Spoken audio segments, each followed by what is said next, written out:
Sweet YouTube family, कैसे हैं आप सब। मैं मिस राजपूत। अल्लाह का शुक्र बिल्कुल ठीक ठाक। यहाँ पर प्रिपरेशन हो रही थी मिलाद पर जाने की, एक मामू के यहाँ, और आज ही इनविटेशन आया है दूसरे मामू के यहाँ का भी। तो इंशाल्लाह ज़िंदगी रहे आपके साथ उनका भी एक्सपीरियंस शेयर करेंगे। यहाँ पर जो मैंने अपना आउटफिट डिसाइड किया था, ये मैंने नया ही सिलवाया हुआ था और अभी तक पहना ही नहीं था एक बार भी। छोटी ईद पर सिलवाया था, यानी कि ईद उल फितर पर। यहाँ पर आप मेरे ट्राउज़र की डिटेलिंग देख रहे हैं। इसके नीचे डबल कपड़ा लगाकर टेलर ने ये डिज़ाइन बनाया और बहुत ही गफ था। आप जब पांचे पर डबल कपड़ा लगवाते हैं तो वो आपका डिज़ाइन जो है पायदार भी हो जाता है, गफ भी हो जाता है, और एक नीट खूबसूरती जो है वो आ रही होती है। तो यहाँ पर लेस का इस्तेमाल मैंने बहुत ही सॉफ्ट स्टफ़ में किया था, क्योंकि आपको पता है कि लॉन के कपड़ों पर आप जितना सॉफ्ट मटेरियल यूज़ करेंगे वो उतने ही देर पा चलते हैं। सूट मेरा बहुत ही ज़बरदस्त था, मारिया बी के ब्रांड का था, और ये मुझे कोई ऐसा मतलब कि पीआर पैकेज नहीं था। ये मेरी मुमानी ने मुझे गिफ्ट किया था रमज़ान पे। और दुपट्टे पे मैंने चारों तरफ इस तरह से ये पाइपिंग लगवाई थी। अच्छा, मैंने दुपट्टे की पाइपिंग जो है वो बेस कलर से मैच की थी, और कमीज़ की पाइपिंग जो है वो मैंने ब्लू शेड से मैच की थी, जो कि आपको दुपट्टे के ये चारों तरफ नज़र आ रहा है। दैट बहुत ही प्यारा इसका 3D टाइप डिज़ाइन था, और इंतहाई पीच और पिंकिश से शेड में था। बहुत नफीस और ख़ूबसूरत प्रिंट था। आपको पता, इसकी जो पाइपिंग है ये देखिए, बाजू की पाइपिंग जो है वो ब्लू कलर से मैच है, और दुपट्टे की आप लोग देख चुके हैं। तो गला इस तरह से था। अच्छा, मेरा गला मैंने दूसरी तरह बनवाया था, लाइक ये जो आपको कटाव नज़र आ रहे हैं ना, इसके ऊपर भी एक लाइन आनी थी, बट टेलर को जितना समझ आया चलें उतना ही सही है। बट सूट बहुत अच्छा था, इस कदर सॉफ्ट था ये, लाइक फ़र, ठीक है, जितना फ़र कितना सॉफ्ट सा होता है ना, फ्लफ़ी सा, उस तरह का था। और अच्छा ही हुआ कि मैंने जो है लॉन का ही सूट पहना, क्योंकि ओपन एरिया में मिलाद था और फ़ैन सिस्टम नहीं था। तो मैं तो बहुत ही अल्लाह का शुक्र कर रही थी कि मैंने कोई फैंसी स्टफ़ में नहीं पहना।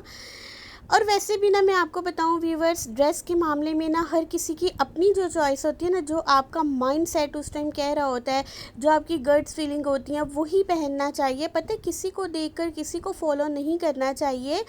आप चाहे स्मार्ट हैं, चाहे आप हेल्दी हैं, क्योंकि ड्रेस एक ऐसी चीज़ होती है, इसमें जितना आप कंफर्टेबल ख़ुद फील कर सकते हैं ना, और किसी हो सकता है कि जो उसने दूसरे ने कोई काम वाला पहना हुआ हो, या एम्ब्रॉयडर्ड पहना हुआ हो, या स्टोन वर्क पहना हुआ हो, मे बी ही और शी उसमें कंफर्टेबल हो। बट आप लोग अपने मुताबिक ड्रेसिंग किया करें। लाइक मी, मैं कभी भी किसी से नहीं पूछती, इवन कि मैं अपनी सिस्टर से भी नहीं पूछती कि आप क्या पहन रही हैं। हो सकता है भाई उनकी अपनी पसंद हो, इसलिए हर बंदे को चाहिए अपनी पसंद के मुताबिक अपनी ड्रेसिंग सेंस किया करें। और मुझे इंतहाई simple and sober colour and design पसंद है। आप मेरे कपड़ों पर कभी भी चमकीली भड़कीली लेसें, लटकने वाले टसल्स और डोरियाँ और इस तरह की चीज़ें नहीं देखेंगे। एज फैक्टर की बात नहीं होती, बाज़-औक़ात बहुत बड़ी उम्र की औरतों ने भी ये सब लगाया हुआ होता है, बट मुझे ये चीज़ शुरू से ही पसंद नहीं है। मैं ड्रेस के मामले में इंतहाई सिंपल हूँ, तो अल्हम्दुलिल्लाह कभी भी जो है शर्मिंदगी का सामना भी नहीं हुआ, और अल्लाह का शुक्र है, अल्लाह पाक इज़्ज़त रखता है। इसके बाद जी ड्रेस प्रेस करने के बाद हुआ शाम का टाइम। हमने सोचा थोड़ा सा टी टाइम घर से ही कर जाएं, क्या पता डिनर में लेट हो जाए, और वही हुआ। डिनर जो है अप्रोक्स हमें 2 बज गए थे, 1:30-2। फिर इसके बाद मैंने अम्मी का सूट प्रेस किया। अम्मी का भी आउटफिट आपको दिखाती चलूँ। This is also the same brand suit like Maria भी, और इन्होंने ये पैच दिया वही था, मतलब कि ये अलग से था। वो नहीं होता जो काविये से, मतलब कि ये शॉप से इसको वो करवाते हैं, इस पे अटैच करवाते हैं, ये वो था। और काफ़ी बड़ा मोटिव था, ये देखें, जो कि तकरीबन हाफ लेग तक जो है शो होता है पहनने के बाद, सही है। और इन अम्मी का था ये प्योर वाइट थी ट्राउज़र, ठीक है, और ये मोटिव था वाइट एंड पर्पल में, बिकॉज़ अम्मी का जो कुर्ता है वो इन्हीं तीनों शेड्स में है, पर्पल, वाइट एंड ब्लू के कॉम्बिनेशन में। ये रही बाजुओं की लुक। आपको बताती चलूँ, ये लेस और ये टिश्यू पे ये मोटिव बना हुआ था, ये डिज़ाइन बना हुआ था और सेम ऐसा दामन पे है, दोनों बाजुओं पे है। और गाइस आपको बता दूँ फैब्रिक इतना मज़े का था इसका। बटन अम्मी ने बस खुद परचेज़ किए थे, बाकी ये लेस वगैरह ये सब इसके साथ ही आई थी। और क्रिंकल जॉर्जेट का दुपट्टा था, मेरा पूरा ऑल टू ऑल लॉन का था और ये जो है क्रिंकल जॉर्जेट का इसके साथ दुपट्टा था। तो मैंने कहा महफिल पर मिलाद पर जो है वाइट मतलब आउटफिट हो ना अच्छा लगता है, पाकीज़गी की फीलिंग आ रही होती है। मेरा कोई ऐसा बिल्कुल वाइट था नहीं तो इस वजह से मैंने नहीं पहना, but I also choose light colour. अच्छा वैसे भी मुझे ना लाइट ज़्यादा पसंद आते हैं, हालांकि अल्हम्दुलिल्लाह हर कलर मुझ पर सूट करता है और हर कलर के मेरे पास ड्रेसेस हैं, बट ना मुझे पर्सनली लाइट पसंद है। उस पर मेकअप भी बहुत प्यारा होता है, एकदम नेचुरल सा होता है। ये देख रहे हैं आपके सामने अम्मी के दामन पर जो है फ्रंट पे था, बैक पर नहीं था, और बाकी शलवार पर था। इतने प्यारे कॉस्ट्यूम्स अगर आपको पसंद आए हों तो एक लाइक और एक सब्सक्राइब तो बनता है। इसके बाद जी अम्मी ने दिन में बनाई थी गोभी गोश्त। गोभी को आपने कट कर लेना है अच्छी तरह धोकर, थोड़ा सा आपने कुकर में इसको गला लेना है अगर आपने जल्दी पकाना है। हमने जाना था चूँकि मिलाद पर टाइम कम था तो हमने जो है कुकर में इसको थोड़ा सा गला लिया था गोभी को। और सिंपल मसाला भूनकर ठीक है इसमें आपने चिकन ऐड कर देना है। मसाला तो हर किसी को बनाना आता है।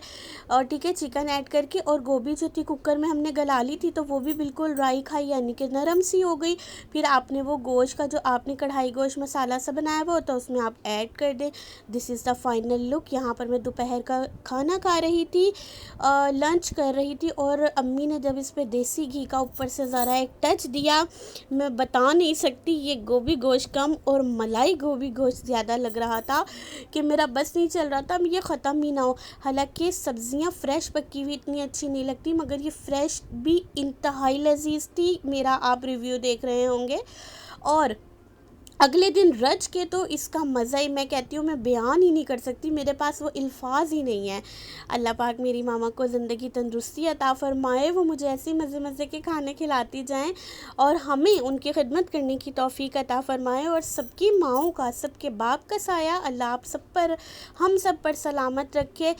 माँ के हाथ का नेमुल बदल नहीं है। व्यूवर्स मैं कितना भी अच्छा पका लूँ मगर कभी कभी लिटरली मैं चिड़चिड़ी हो जाती हूँ जब कभी मुझे ज़्यादा ही पकाना पड़ जाए, मतलब कि ज़्यादा टाइम, तो मैं कहती हूँ नहीं अम्मी आप भी बना लें। मुझे वाकई में अम्मी के हाथ का खाकर बहुत सुकून मिलता है।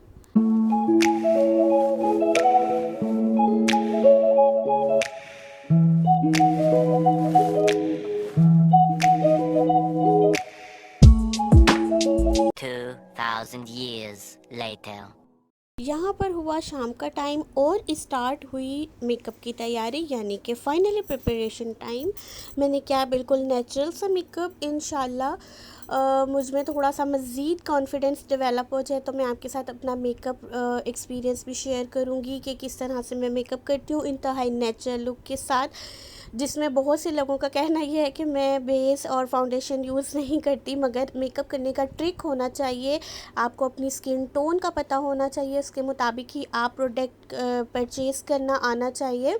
तो और एक और बात, जो एक लुक आप अपनी नेचुरल लुक के साथ क्रिएट करते हैं ना, लाइट सी देखिए, हर कहीं हर किसी फंक्शन की ना एक अपनी कस्टमाइज लुक होती है। आप मिलाद पर इतने आई शेडो, इतने ग्लिटर और ये सब यूज़ नहीं कर सकते क्योंकि वो एक बाअदब सी चीज़ है। आप इंतहाई नेचुरल फेस में और फिनिश फेस के साथ जाएं तो ज़्यादा अच्छा लगता है।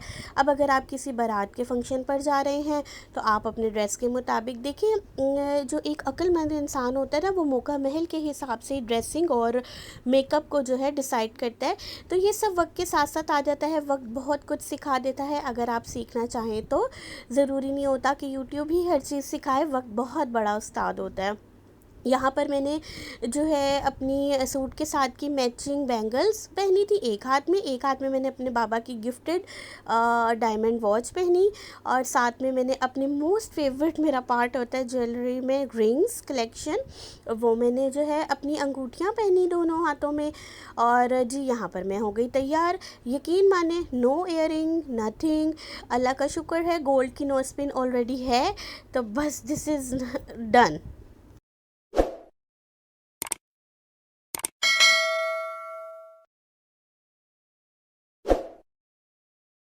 यहाँ पर हम पहुँच गए थे मामू के घर। उन्होंने ओपन एरिया में किया हुआ था मिलाद का एहतमाम।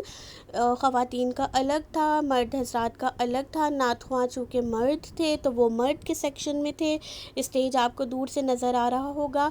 ऑब्वियसली मैं औरतों के सेक्शन में थी तो मैं वहाँ की वीडियो नहीं बना सकती और औरतों को भी मतलब मैं फेसेस रिवील नहीं कर सकती। आपको पता है जब पर्दे का एहतमाम होता है तो पर्दे का ख़याल रखना हम सब पे फ़र्ज़ होता है, ठीक है। अगर आप व्लॉगर भी हैं तो बहुत सी रिस्ट्रिक्शंस होती हैं जिन पर हमें अमल करना होता है।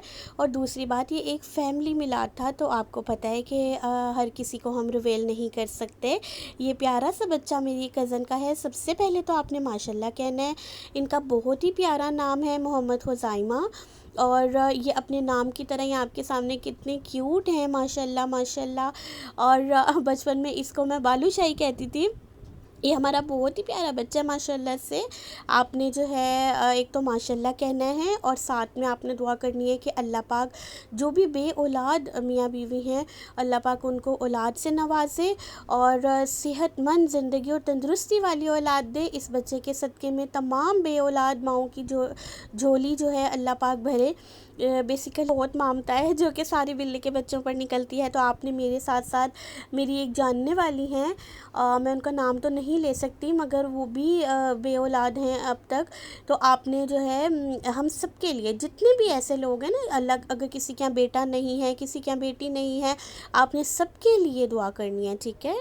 मिलाद माशाल्लाह से बहुत अच्छा हुआ था। ज़िक्र इलाही भी हुआ, दुआ हुई, सलाम हुआ, बहुत मज़ा आया। अल्लाह पाक हम सबको ऐसा मिलाद करने की तौफ़ीक अता फ़रमाए, आमीन। देखिए आज की सुनहरी बात क्या है, दुनिया में सिर्फ़ एक ऐसी मोहब्बत है जिसको देखकर अल्लाह खुश होता है और वो है बीवी की अपने शौहर से मोहब्बत और शौहर की अपनी बीवी से मोहब्बत। किस कदर खूबसूरत बात है, ठीक है ना। इस बात पे एक लाइक तो बनता ही है। वीडियो को पूरा देखा करें और जो लोग बगैर सब्सक्राइब के देख रहे हैं प्लीज़ आप चैनल को सब्सक्राइब करके देखा करें। मुझे मिस राजपूत को दीजिए इजाज़त। अल्लाह हाफ़िज़। मिलते हैं नेक्स्ट व्लॉग में, तब तक के लिए अपना बहुत सारा ख्याल रखिएगा।